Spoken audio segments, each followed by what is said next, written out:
Apapun yang terjadi dalam hidupku ini, tak pernah kuragukan kasih-Mu Tuhan. Lewat gunung yang tinggi, dalam lembah yang curam, tak pernah kuragukan janji-Mu Tuhan. Kau berfirman dan sembuhkanku, Kau bersabda dan selamatkanku. Tiada yang mustahil bagimu, Yesus, ku percaya padamu. Mari nyanyikan bersama-sama. Apapun yang terjadi dalam hidupku ini, tak pernah kuragukan kasih-Mu Tuhan. Lewat gunung yang tinggi, dalam lembah yang curam, tak pernah kuragukan janji-Mu Tuhan. Kau berfirman dan sembuhkanku, Kau bersabda dan selamatkanku. Tiada yang mustahil bagimu, Yesus, ku percaya padamu. Kami percaya Tuhan, Engkau yang berfirman, maka kami disembuhkan. Kami hidup karena percaya kepadamu.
Yesus, ku percaya padamu.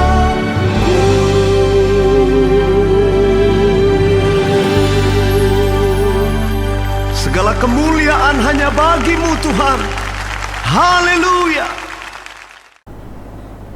Shalom, sidang jemaat Tuhan yang saya kasihi.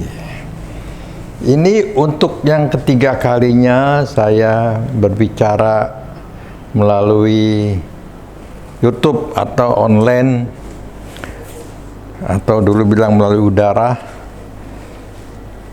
tetapi ini dengan visual. Saudara-saudara, kali ini kita sudah dekat dengan perjamuan kudus lagi, tapi kita boleh di rumah saja. Nanti kita berikan penerangan penjelasannya bagi saudara yang bersedia, bagi saudara yang rindu. Dan kali ini saya akan menyampaikan firman Tuhan dari Yohanes 14 ayat 1 sampai ayat 6. Baik, kita berdoa terlebih dahulu saudara-saudara buat firman Tuhan. Segala kemuliaan, hormat hanya hamba persembahkan kepada Bapa yang bertata di dalam kemuliaan-Mu di surga, khususnya pada mereka yang mendengar firman Tuhan yang hamba sampaikan yang ada di rumah, kiranya Engkau berkati firman-Mu ini, apa yang telah hamba ingat, Kau ingatkan kembali, sehingga firman-Mu hidup dan berkuasa. Berkatilah baik hamba yang membawakan, baik yang mendengarkan di rumah. Dalam nama Yesus hamba peralaskan doa-doa kami. Haleluya. Amin. Pembacaan Alkitab dari Yohanes 14 ayat 1 sampai ayat 6. Janganlah gelisah hatimu, percayalah kepada Allah, percayalah juga kepadaku. Saudara-saudara, kita bahas ayat demi ayat. Siapa yang tidak gelisah saat sekarang ini dengan adanya wabah COVID-19? Semuanya gelisah, seluruh dunia korban sudah berjatuhan. Tetapi kita mempunyai firman Tuhan. Mulai ayat 1. Judul firman ini yaitu keselamatan hanya melalui Yesus. Keselamatan hanya melalui Yesus. Janganlah gelisah hatimu, percayalah kepada Allah, percayalah. Janganlah gelisah hatimu, percayalah kepada Allah, percayalah juga kepadaku. Beberapa agama, beberapa kepercayaan percaya kepada Allah.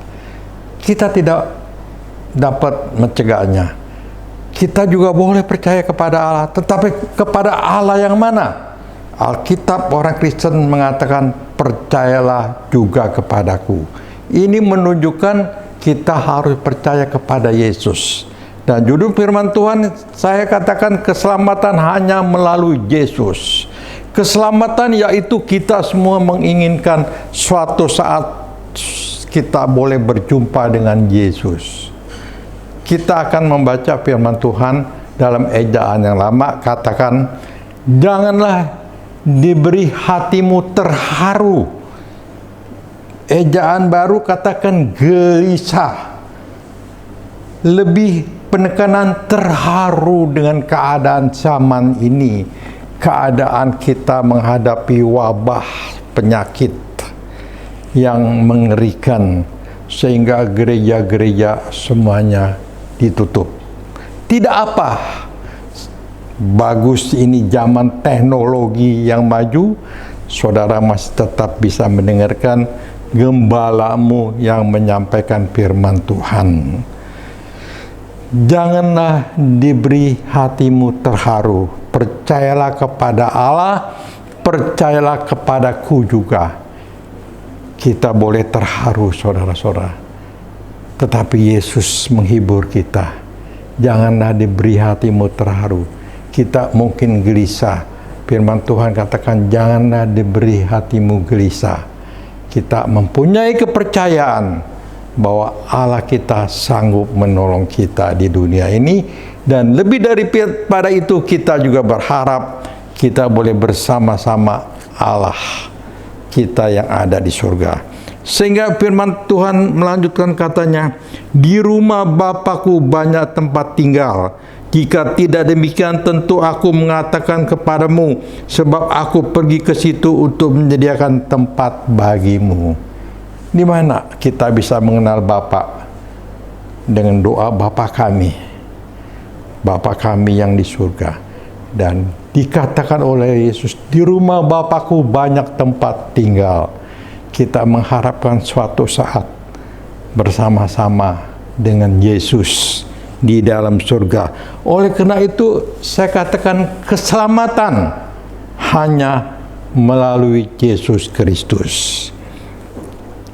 Ayat 3, dan apabila aku telah pergi ke situ dan telah menyediakan tempat bagimu, aku akan datang kembali dan membawa kamu ke tempatku, supaya di tempat di mana aku berada, kamu pun berada.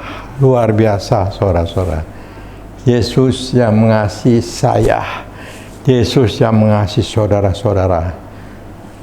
Yesus mengharapkan, Yesus sekarang yang sudah ada di surga, supaya saudara-saudara yang percaya kepadanya Di mana aku berada, aku mau kamu pun berada. Dan amin, saudara-saudara, kita boleh bersuka cita bahwa keselamatan hanya melalui Yesus Kristus. Langsung ayat 6, saudara-saudara. Kata Yesus kepadanya, "Akulah jalan, kebenaran dan hidup. Tidak ada seorang pun yang datang kepada Bapa kalau tidak melalui aku." Ini jelas sekali, saudara-saudara, bahwa keselamatan hanya melalui Yesus Kristus. Tetapi kalau kita urut, saudara-saudara, kita urut dari perjanjian lama, bahwa kita mengenal Allah Abraham, Allah Ishak, Allah Yakub, di mana saya pernah menyampaikan bangsa Israel yang keluar dari negeri Mesir yang dipimpin oleh Musa. Kemudian kita mengenal Musa yang mengeluarkan Taurat, dan kita tahu Israel itu adalah keturunan dari Yakub, dari Abraham, Ishak, dan Yakub. Di dalam Ulangan 6, saudara-saudara, ayat 4 dan ayat 9. Kita baca Ulangan 6. Ini banyak sekali orang-orang Israel menempelkan ayat-ayat ini, menyanyikan di semua tempat sinagog mereka membaca ayat-ayat ini. Sekarang saya perdengarkan kepada saudara-saudara. Di dalam pasal 6 ayat 4, "Dengarlah hai orang Israel, Tuhan itu Allah kita, Tuhan itu Esa." Esa berarti orang-orang Israel, orang-orang Yahudi mempercayainya, sehingga kita juga mengenal di dalam bahasa Ibrani Syamah atau Sema. Sema itu mengartikan Tuhan Allah yang Esa, tapi juga Tuhan Allah yang mendapatkan kehormatan untuk kita sembah, sehingga tidak ada Allah lain, saudara-saudara, yang harus kita sembah. Ayat 6, ayat 5 dan 6. "Kasihilah Tuhan Allahmu dengan segenap hatimu, dan dengan segenap jiwamu, dan dengan segenap kekuatanmu. Apa yang kuperintahkan kepadamu pada hari ini haruslah engkau perhatikan." Kita harus memperhatikan firman Allah, saudara-saudara, bahwa kita menyembah Allah dengan sungguh-sungguh, dengan segenap hati, dengan segenap jiwa, dengan segenap kekuatanku. Ini harus benar-benar terlaksana, saudara-saudara. Kita dapat menyembah Allah. Di rumah kita dapat menyembah. Sekarang kita tidak dapat beribadah. Kita bersyukur dengan teknologi yang modern ini, saudara-saudara, sehingga kita bisa tetap dapat berkomunikasi, sehingga tetap saudara bisa mendengar firman Tuhan yang saya sampaikan. Inilah ceritanya, saudara-saudara, bahwa keselamatan itu hanya melalui Yesus Kristus. Bisa dibuktikan. Banyak ajar-ajaran yang mengatakan bahwa keselamatan itu bisa dengan berbuat baik, berbuat amal, kita bisa diterima dengan Tuhan. Tuhan yang mana bisa menerima saudara? Sebab hanya melalui Yesus keselamatan itu.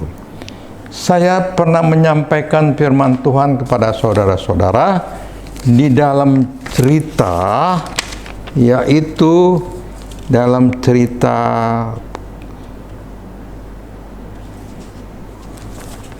Kisah Para Rasul pasal 10, yaitu cerita Rasul Petrus dan Cornelius, seorang perwira pasukan Italia. Siapa itu, saudara-saudara? Cornelius adalah seorang perwira yang terhormat Tetapi ceritanya lain lagi, saudara-saudara. Dia ini takut kepada Allah. Dia selalu berdoa, dia selalu beramal, dia selalu berbuat kebaikan. Dan Tuhan dapat menerima amalnya, dapat menerima kebaikan, tetapi dia tidak bisa dapat keselamatan. Dan Allah mengirimkan malaikat kepada Kornelius untuk memberitahu bahwa kamu harus pergi mencari Simon Petrus yang ada di rumah di Yope, yang ada di rumah Simon penjama kulit. Dan kamu mendengarkan apa yang dikatakan oleh Simon yang bernama Petrus.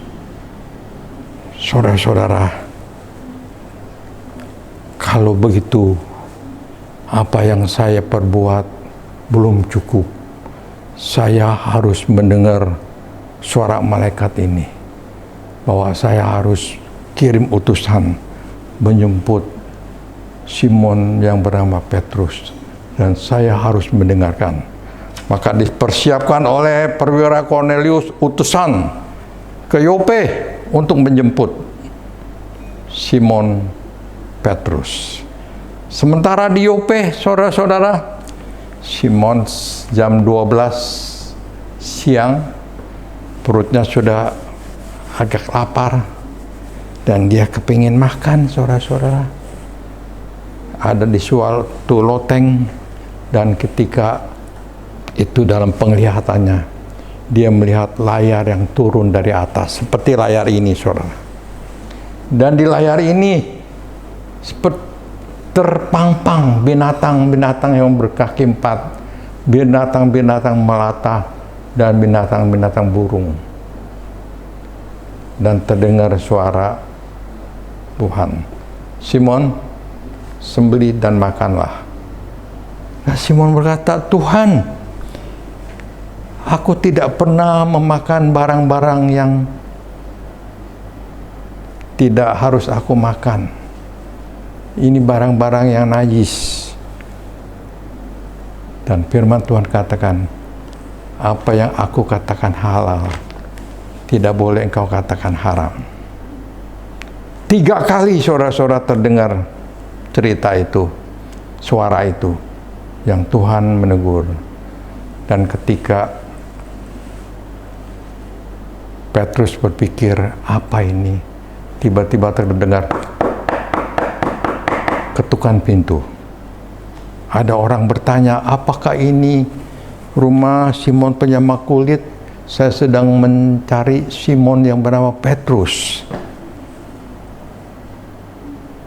Roh Tuhan berkata kepada Petrus, inilah jawabannya. Engkau pergilah, ikuti apa permintaannya. Dan ketika Simon membuka pintu, utusan dari Kornelius mengatakan bahwa saya diutus oleh perwira Kornelius untuk mengundang Bapak Simon Petrus, di mana Bapak diundang untuk berbicara kepada perwira Kornelius. Dan karena waktunya sudah senja, jadi nginap dulu, besoknya baru berangkat. Dan kemudian setelah sampai esok harinya pergi, berjumpalah Simon di rumahnya Kornelius. Dan pada saat itu mereka telah berkumpul dengan keluarga-keluarganya. Mereka berkumpul, dan perwira Kornelius menyembah tersungkur kepada Simon. Jangan, aku manusia biasa. Apa yang terjadi? Diceritakan bahwa 4 hari yang lalu, jam 3 antara jam 4 petang, aku berjumpa dengan malaikat Tuhan, bahwa doa saya sudah didengar, dan amal saya Tuhan perhatikan, dan saya harus mengundang Bapak Simon Petrus untuk mengatakan hal-hal yang dikatakan oleh Bapak Simon. Terima kasih. Baik, saya akan menceritakannya. Baik, saya akan menyampaikannya kepada Bapak Cornelius. Kita buka di dalam Alkitab, saudara-saudara, dalam Alkitab Kisah Para Rasul pasal yang ke-10. Kisah Para Rasul pasal yang ke-10 yang berbunyi seperti berikut.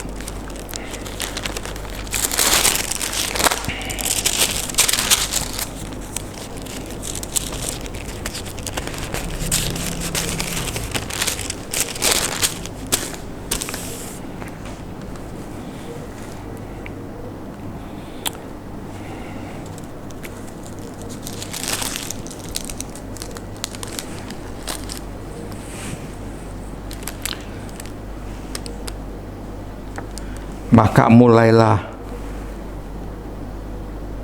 Petrus menyampaikan firman Tuhan.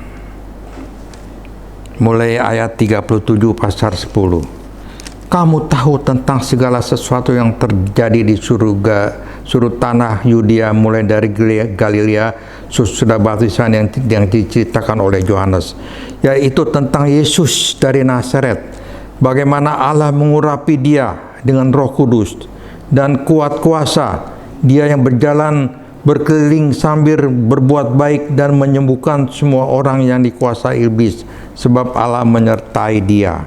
Dan kami adalah saksi dari segala sesuatu yang diperbuatnya di tanah Yudea maupun di Yerusalem, dan mereka telah membunuh dia dan menggantung dia pada kayu salib. Yesus itu telah dibangkitkan Allah pada hari yang ketiga, dan Allah berkenan bahwa ia menampakkan diri bukan kepada seluruh bangsa, tetapi kepada saksi-saksi yang sebelumnya telah ditunjuk oleh Allah, yaitu kepada kami yang telah makan dan minum bersama-sama dengan dia setelah ia bangkit dari orang mati. Dan ia telah menugaskan kami memberitakan kepada seluruh bangsa dan bersaksi bahwa dialah yang ditentukan Allah menjadi hakim atas orang-orang hidup dan orang-orang mati. Tentang dialah semua nabi bersaksi bahwa barang siapa percaya kepadanya, ia mendapat pengampunan dosa oleh karena namanya. Ini jelas sekali bahwa Cornelius yang telah taat, yang telah berpuasa, yang telah beramal baik, dan dikatakan orang yang saleh, tetapi sekarang mereka mendengar bahwa mereka harus percaya kepadanya, ia akan mendapat pengampunan dosa dan kena namanya. Dan cerita selanjutnya, saudara-saudara, ayat 44, ketika Petrus sedang berkata demikian, turunlah Roh Kudus ke atas semua orang yang mendengar pemberitaan itu, dan semua orang yang percaya dari golongan pesunat yang menyertai Petrus tercengang-cengang karena melihat bahwa karunia Roh Kudus dicurahkan ke atas bangsa-bangsa lain juga, sebab mereka mendengar orang-orang itu berkata-kata dalam bahasa roh dan memuliakan Allah. Lalu kata Petrus, bolehkah orang mencegah untuk membaptis orang-orang ini dengan air, sedangkan mereka telah menerima Roh Kudus sama seperti kita? Lalu menyuruh mereka dibaptis dalam nama Yesus Kristus. Kemudian mereka meminta Petrus supaya ia tinggal beberapa hari bersama-sama dengan mereka. Dari ayat ini, saudara-saudara, dari cerita ini, maka kita memperoleh kesimpulan bahwa keselamatan hanya melalui Yesus Kristus. Orang boleh berbuat amal, orang boleh berbuat kebaikan, tetapi belum tentu dia dapat masuk surga. Belum tentu dia dapat di rumah Bapa. Belum tentu Yesus katakan, di mana aku berada, kamu berada. Ingat, saudara-saudara, hanya melalui Yesus Kristus.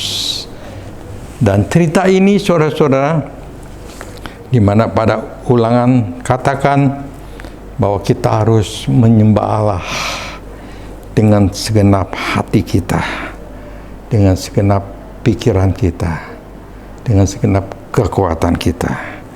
Dan saudara-saudara, dalam cerita ini bahwa kita yang di dalam Kristus, kita yang menyembah Yesus, kalau kita dengar ada orang-orang yang menyangkal Yesus, bahkan dikatakan seorang hamba Tuhan yang menjadi tidak jadi pengikut Tuhan lagi, itu belum dia bertobat, itu dia belum percaya.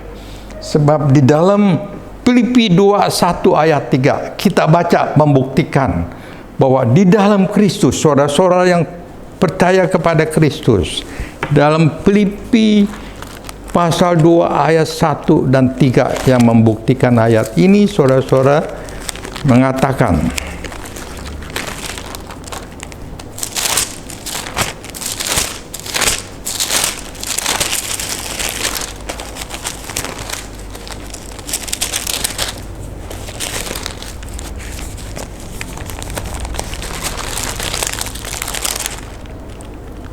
Filipi 2 ayat 1 sampai ayat 3 membuktikan. Jadi karena dalam Kristus kasih satu jiwa, satu tujuan, dengan tidak mencari kepentingan sendiri atau puji-pujian yang sia-sia. Sebaliknya hendaklah dengan rendah hati yang seorang menganggap yang lain lebih utama daripada dirinya sendiri. Haleluya. Inilah ayat yang mengatakan bahwa di dalam Kristus ada kasih mesra, ada penghiburan, orang yang menjadi rendah hati. Kalau orang Kristen yang katanya sudah menerima Kristus, tetapi masih tinggi hati, masih sombong, masih merasa dirinya yang paling benar, meskipun dia pendeta, meskipun dia ahli teologi sekalipun, hati-hati saudara-saudara, belum tentu dia diselamatkan. Saya tidak menghakimi, saudara-saudara, tetapi orang yang membenarkan diri, yang tidak merasa orang lain lebih berharga, merasa tingginya sudah bergelar S2, S3, profesor. Orang yang rendah hati, merasa orang lain lebih. Meskipun dia sudah profesor, tapi dia masih menghargai setiap yang dibawakan oleh hambanya firman Tuhan. Kita tahu sekarang saudara-saudara, bahwa di dalam Kristus itu sekarang tidak mementingkan diri sendiri. Kita lanjutnya pasal 2 ayat 4. Dan janganlah tiap-tiap orang hanya memperhatikan kepentingannya sendiri, tetapi kepentingan orang lain juga. Kepentingan lain orang juga. Jadi seorang percaya meskipun hamba Tuhan, kalau dia mementingkan diri sendiri, saya harap tidak ada hamba Tuhan yang mementingkan diri sendiri, tetapi coba memperhatikan, mementingkan jemaatnya. Ada amin, saudara-saudara. Inilah yang saya mau sampaikan kepada saudara-saudara, bahwa di dalam Kristus ada kasih mesra, ada sukacita, ada damai sejahtera, yaitu hati yang sudah diubahkan, hati yang sudah diperbarui, hati yang mengalami kelahiran baru. Ini ada dalam Matius 22 ayat 37 ayat sampai 40 yang mengatakan hati yang mengalami kelahiran baru. Kita baca saudara-saudara. Matius 22 37 40.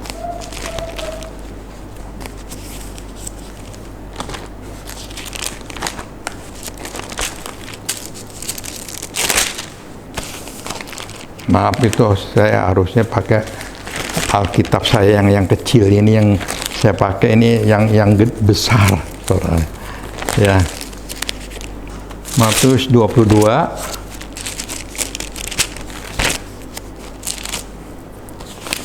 ya. Ayat 37 dan sampai ayat 40. Jawab Yesus kepadanya, "Kasihilah Tuhan Allahmu dengan segenap hatimu dan dengan segenap jiwamu dan segenap akal budimu. Itulah hukum yang terutama dan yang pertama. Dan hukum yang kedua yang sama dengan itu ialah kasihilah sesamamu manusia seperti dirimu sendiri. Pada kedua hukum inilah tergantung seluruh hukum Taurat dan kitab para nabi." Jadi kita sudah diperbaharui, kita tidak mementingkan diri sendiri, tapi kita boleh mengasihi Tuhan dengan segenap hati kita.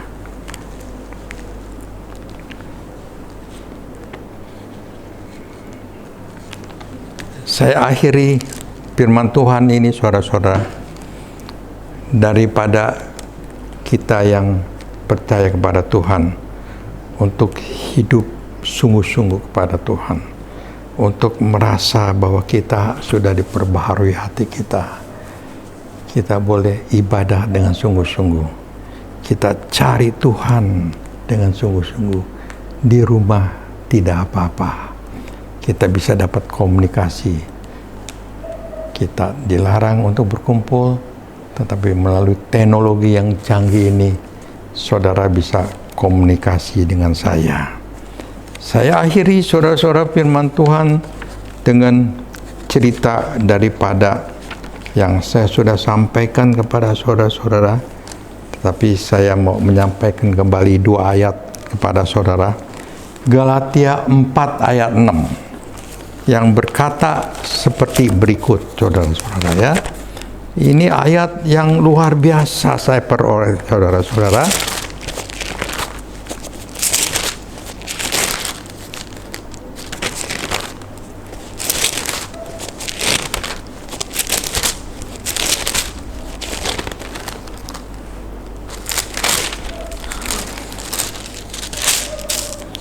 Galatia 4 ayat 6. Galatia 4 ayat 6.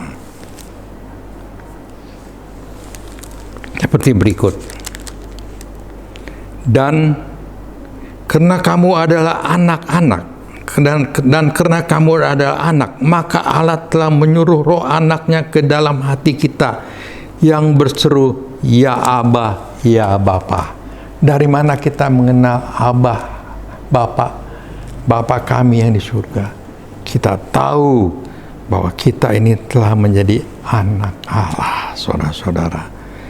Dan kita juga tahu bahwa kita ini telah dibenarkan karena kita percaya kepada Yesus Kristus, yang saya katakan pernah dalam 2 Korintus 1:21-22, bahwa kita ini diurapi, kita dimateraikan, kita menjadi dibenarkan, percaya kepada Allah. Kita bersuka cita bahwa kita sudah dibenarkan oleh Allah, kita percaya, dan kita memperoleh keselamatan yang daripada Yesus. Tidak ada nama lain selain Yesus Kristus yang bisa membawa kita ke rumah Bapa. Mari kita berdoa, saudara-saudara.